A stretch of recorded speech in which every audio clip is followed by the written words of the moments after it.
Hi, Anita. So lovely to see you. We know each other, so for the people that are watching this and are part of the exhibition. But tell us about yourself. Tell us your story, who you are, what do you do? Um, well, this is a surprise. Like, I haven't prepared for any questions. So this is a surprise question. This is a surprise interview. I want to just mention that that's how it works, right? Okay, just let me mute my phone. And who I am, I think who I am. Like, how can I identify myself? It's actually a very tough question when you think about that. Do we identify ourselves with the work that we do? Do we identify ourselves with the family, with the country where we're coming from, with our hobbies? Like it's really a tough question because you don't have any framework within this project that you're doing, right? Like it just you just shoot the question to the person and you don't give any background information of what it is for, and is it part of a bigger project where you want to you know put together different stories, but there is no background for the stories. Are we looking for the for a for a personality, or are we looking for the career, or and Well, I'm not looking for. the idea is, Anita, that our female personality or our human personality is continuously framed by institutions, by our culture, by our work. So each one of us undergoes a process of identification that is different, yet at the same time we share something. So the goal of the exhibition is to really show the authenticity of each woman that participates in it, to show a fabric of stories, and then we shine through that. And some of these conditionings, they also show. Mhm. So there are people that identify with their work because they have poured a lot of that energy into their work. But for others, family is more important. It also depends how we define success, which would be my second question. But the idea of the exhibition is really to feature women's stories and to start noticing, are we are we combating some of the biases that still exist in the world, right? Is a woman a housewife, or she's a worker, or she does both? Are women overworked? Are we tired and exhausted to be perfect and cover all these spectrums? Maybe that's something we need to explore. Do we have enough time to do art and to really individuate ourselves? I don't know. So the idea of the exhibition is to really tap into these questions first by having an authentic conversation with women around the Yeah. Yeah, it's actually a very interesting project. Thank you for inviting me to participate, and thank you for being interested to listen to my story. But thinking about this framework now, it gives me a little bit of better ideas what I want to talk about. So I think I can identify myself as a survivor, right? Like, and I know it's like a not a high energy word, right? Like but that's the story, right? Coming from a communist country where we had to deal with different types of challenges, and we had to find the truth, right? Like we've been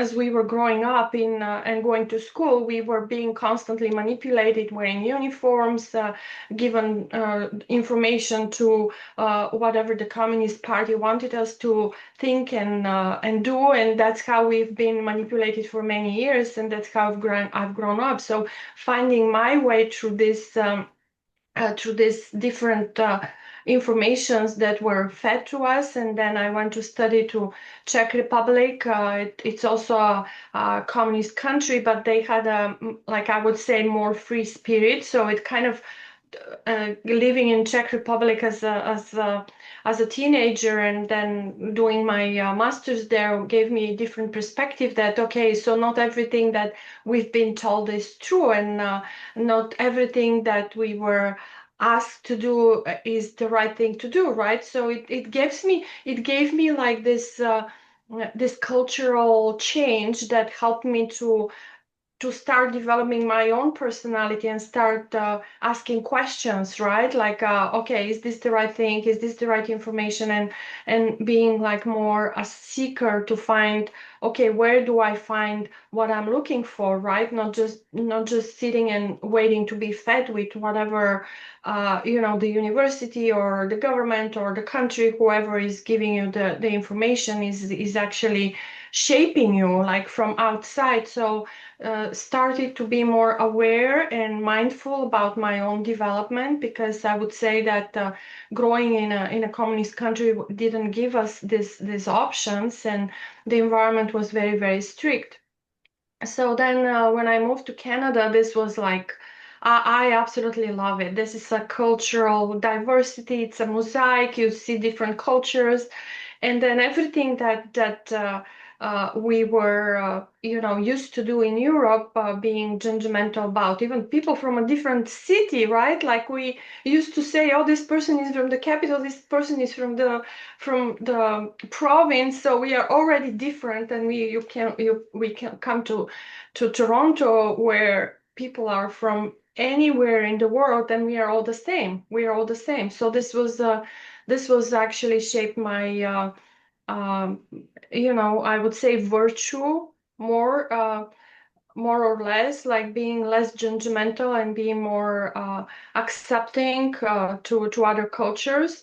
But I still think I've been a survivor, right? Because coming here as a new immigrant, we have to find jobs. We have to be to protect our families, to provide for our families. So I've been on this survival journey for 25 years, and I think I'm still on the survival journey, right? Like I've changed through my career.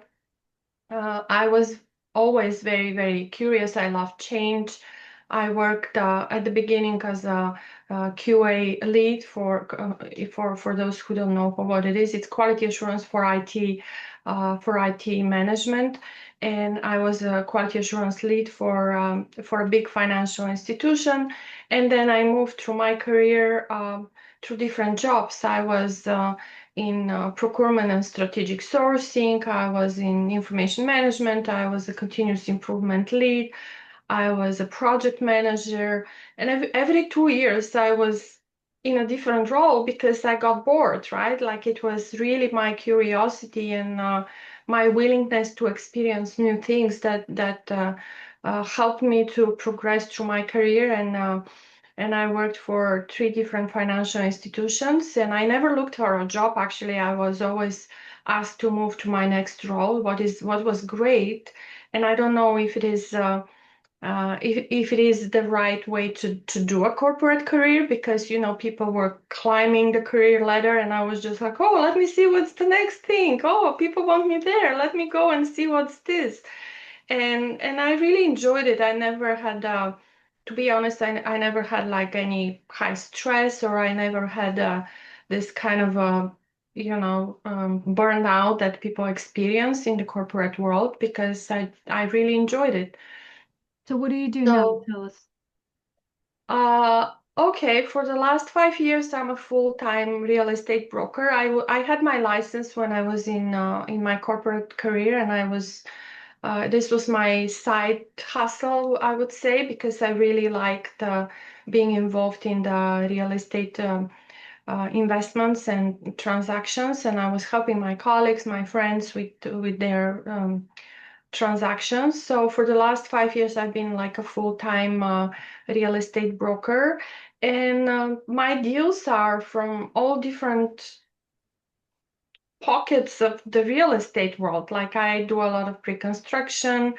I have buyers, sellers, representing buyers, sellers, tenants, landlords. I do residential, commercial, and I'm more focused on helping people and being their almost like a portfolio to go person. So instead of just focusing on one type of transactions, I work with my clients on their entire portfolio. So um, sometimes I'm also involved in life coaching for my clients, like especially when they're going through separation, or getting married, and how is it going to work with the in the connection with the real estate, and when is the right time to do different types of things. So, and I really love it, but I would say that on this market, I'm still surviving. I'm still in real estate.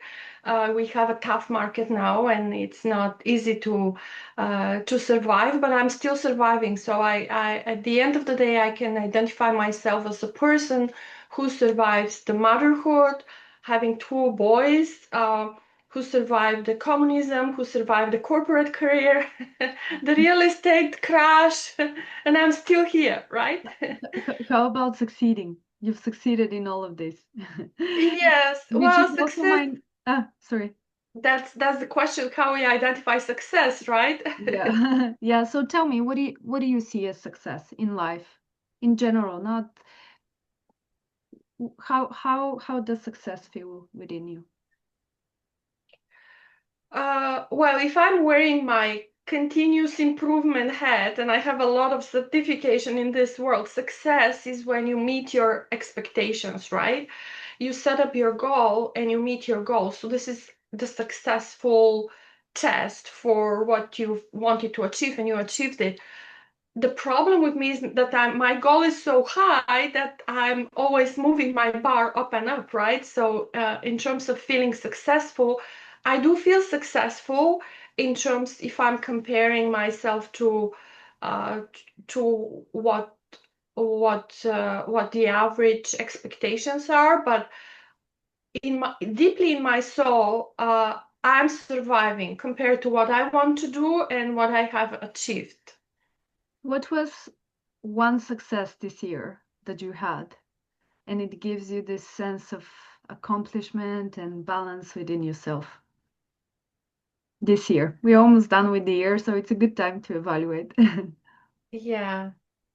Well, this year I can actually I feel very thankful and grateful that I had more time to spend with you, with the community, because I was not that busy and I was not I didn't focus that much on growing my business or doing other things. So I was really relaxing more and I was really taking life in a slower pace, I would say, compared to what I used to do. So I think this was a very successful journey for me this year to feel connected and to feel that it's enough. Like this feeling that you feel, okay, that's enough. I'm good. Like it's good. Good enough is good enough, right? We don't have to be perfect. We don't have to do a lot. Like we can live with what we have, and this feeling of being uh, satisfied with what it is, it's really like for me, it's a great success, right? I love that, Anita. What a great way to end. Thank you. Okay, It's so important. I think this is my so pleasure. important. Thank you. Thank you so much for having me. Thank you. Good luck with your project. Thank Yes, you. thank you. Have a good Bye day. bye, Bye. you too. Bye.